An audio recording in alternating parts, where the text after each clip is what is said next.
I hope you're all doing well, and I think I'll just go straight to the topic of discussion for today rather than introducing myself on the channel, because it's not important to introduce myself. What's important today is the topic of discussion. It's a very disturbing topic about what internet and social media is actually doing to us, doing to human beings, doing to human brains. And we may or may not be aware about it, but there's not a thing anybody is doing about it. You wake up first thing in the morning, half asleep, you are looking for your phone. You want to check your notifications even before you pee. You want to take your phone to scroll through the news feed while you poop. You can't drink your morning tea without your phone, right? And why do we do it? We're doing it because we're phone addicts, we're internet addicts. So yeah, if you think this information, this video is too cliche and I know what's right for me, what's not, then go right ahead, stop watching this video right now. But before you do that, it's a humble request to all my friends out there to please go and watch this Netflix documentary called The Social Dilemma. Please go and watch it. Rest of my video is a gist of what I have seen there, so I want to brief it up for you guys so that you get really inspired to go and watch it. It's telling us about what actually internet and social media is doing to us, and we don't know. And it's pretty believable because it's got a bunch of experts talking, a bunch of experts who themselves have worked in social media companies like Instagram, Twitter, Facebook, Pinterest, and there's Tim Kendall, he's the former president of Pinterest. There's there's Lanier, he works as a computer scientist. Then there's Tristan Harris, he works as on technology ethics, formerly working for Google, and a bunch of other people. They're talking about how these social media companies hire computer scientists and technical experts to design algorithms that make social media addictive day by day. And why are they doing it? Because they're paid by marketers. They want our attention. They want us to spend as much time as we can on the internet so their content is viewed, and marketers are actually paying the social media to get more views on their content, on their videos. And we all know this. So human beings, we just anything that's for free, we exploit the hell out of it. And obviously you don't have to pay a dime to create a Facebook or a Twitter or Instagram account. So we're exploiting it, we're overusing it. But we're not the ones exploiting social media. Social media is actually exploiting us because marketers pay them so that to create contents, to post contents and videos in such a way that we don't get off the internet. So you see what is being sold? We don't pay for the product because we are the product. Our attention, our time, that's the product that is being sold to the marketers. And that's what's happening. They don't care about your brain development, your time or anything. Where is ethics? Goes to hell. Now, you may be very intelligent, you may be a lawyer, an engineer, a doctor, but you have your own field of expertise. There is another field of expertise and it's called the brain, human behavior, psychologist. And social media companies are constantly working with a team of psychologists who analyze your brain, who understand you, perceive you, and then predict you. On the basis of that information, they design your newsfeed. Now, I hope you all know that everybody's newsfeed is custom made. Your newsfeed must be different from your friend's newsfeed or your parents' newsfeed, because everybody's newsfeed is designed suitable to what they like and what they don't like. So if you're a meme person, you keep seeing a lot of memes on your phone, and if you're emotional and heartbroken, you'll see a lot of emotional quotes. And you keep scrolling and you're like #relatable, relatable, relatable, and everything is so relatable. You love that world that you're living in. But when you snap out of it and you meet people in real life who have opposing and contradictory views, you don't get along because their news feed is different from your news feed. So you cannot adjust in that world. So you like going back to social media and you just love that world. And you may think you're very smart and information loaded and you know a lot because you watch a lot of news and social media and everything, but you really don't. You're losing yourself to a virtual world. Tell me one thing, how can you ever know the complete truth unless you're there? You're only knowing what they're showing you. You only know what they're telling you. You're clouded by illusions, you don't even realize that. And they definitely have a lot of data on us to elude our minds. For example, you search anything on Google, right? You come back, the next thing you see is the same thing on your newsfeed. For example, I have been searching a lot about interior designing because my house is getting renovated. The next thing I find is my newsfeed is filled with interior designers, decorators, and apps that can help you design your space. Why? How? How do they have that information on us? They do have a lot of information on us, and they're using it against us or for us or I don't know what, which is not right. Where is the human civilization going? Where is the earth going? And if you think I'm bullshitting, if you think, this is too much, internet is not really that big of a deal, then why don't you delete your Instagram and Facebook accounts? Try leaving it. Then see if it's a big deal or not. Tell me if it's not addictive. You cannot leave it because of the dopamine hit. Now, for those of you who don't know dopamine, it's a neurotransmitter. In simple terms, it's like a pleasure syndrome in the brain. So you're hungry, you get to eat a pizza, it gives you dopamine hit.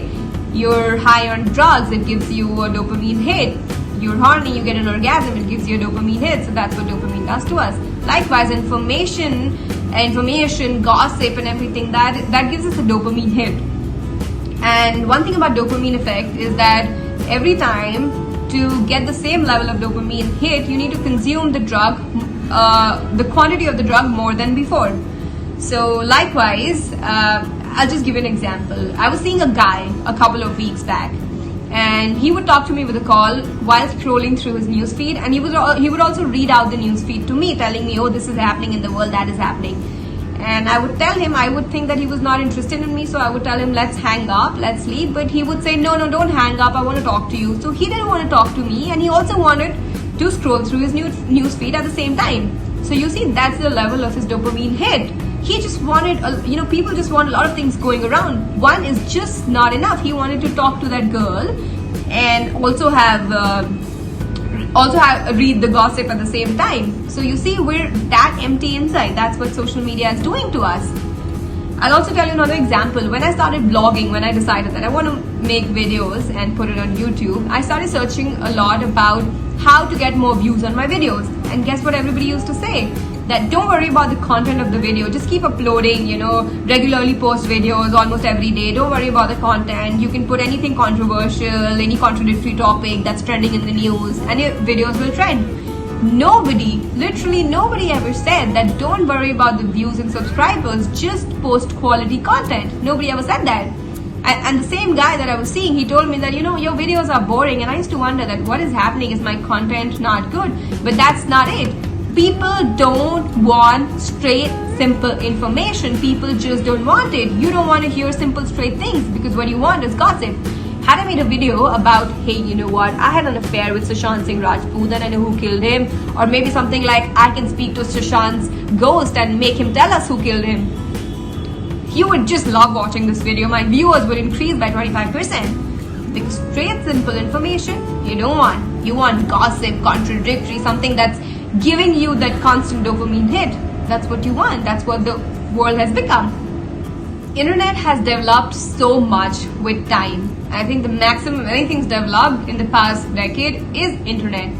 But what about human brain? Is the human brain developing alongside the internet? It's not. And maybe as millennials, it's not affecting us so much, guys. But what about the younger generation? They're losing their confidence level.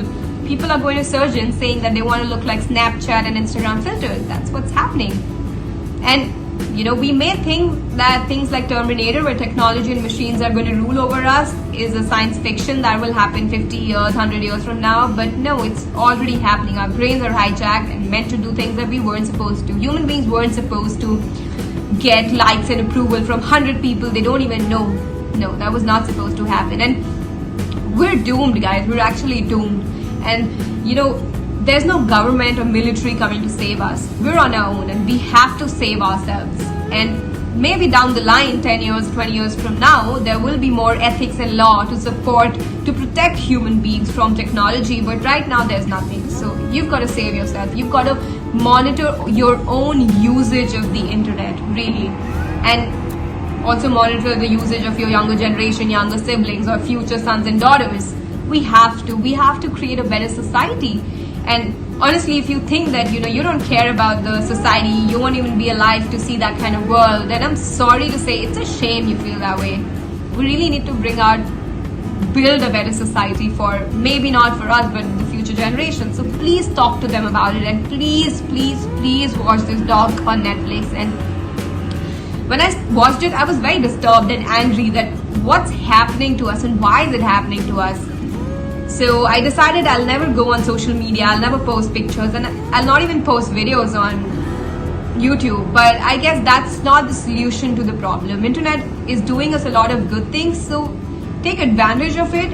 Don't get exploited in it. If I have a handful of viewers watching this video and they gain anything out of it, I'm more than happy. I don't need more subscribers. So yeah, guys, please don't share this video to anybody. Don't subscribe, don't like my channel. Just watch it, gain something out of it, and talk to other people. And please spread the word of watching this documentary called The Social Dilemma.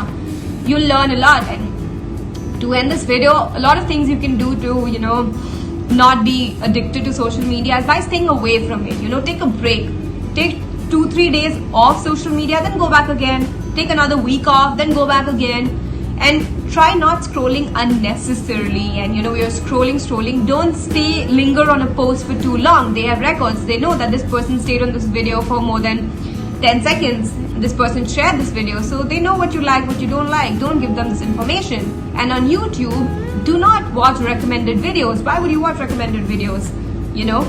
Choose your own content to watch. And moreover, I think that's all I have to say. The documentary on Netflix will give you more detailed information. So please watch it. And those of you who don't have your Netflix account, just get a Netflix account or a free trial, or maybe ask me. I'll give you my Netflix ID and password. I don't think I'll do that. No, I won't. So just create an account and watch it. And I think that's it for this video. I don't have any other information to share. And please spread this awareness. Bye guys.